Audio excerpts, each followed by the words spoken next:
மசாலாஸ் எல்லாமே வறுத்து அரைச்ச காரசாரமான ப்ரான் காரக்குழம்பு எப்படி செய்கிறதுன்னு பார்க்கலாமா?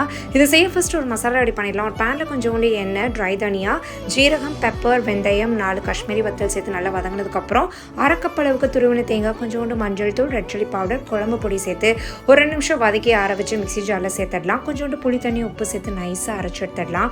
ப்ரான் காரக்குழம்பு செய்ய நான் இன்றைக்கி எடுத்திருக்கேன் பிசுபிசுப்பில்லாத சன்லேண்ட் ரிஃபைன் சன்ஃப்ளவர் ஆயில். செம்ம நான்ஸ்டிக்கி, வைட்டமின் ஏ, டி ஏ இருக்கு. கொலஸ்ட்ராலே இல்லாதனால டைஜஷனுக்கு ரொம்பவே ஈஸியா இருக்கு. கிளியர் அண்ட் லைட்டாகவும் இருக்கு. இப்போ குழம்பு செய்ய ஒரு கடாயில் எண்ணெய் சேர்த்து ஒரு கைப்பிடி சின்ன வெங்காயம், ஒரு கைப்பிடி ஒரு போடு சேர்த்து நல்லா ஒரு 5 நிமிஷம் வதங்கினதுக்கு அப்புறம் 2 தக்காளி மிக்சியில் அடிச்சு சேர்த்திருக்கேன்.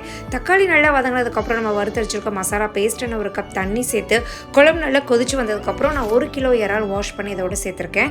10 நிமிஷம் மட்டும் கொதிச்சா போதும். கமகமான நம்மளோட ப்ரான் கார குழம்பு ரெடி. ஸோ இந்த மாதிரி டிஃப்ரெண்ட்டான ரெசிபீஸ்க்கு சன்லேண்ட் கிச்சன் பேஜையும் ஃபாலோ பண்ணிக்கோங்க.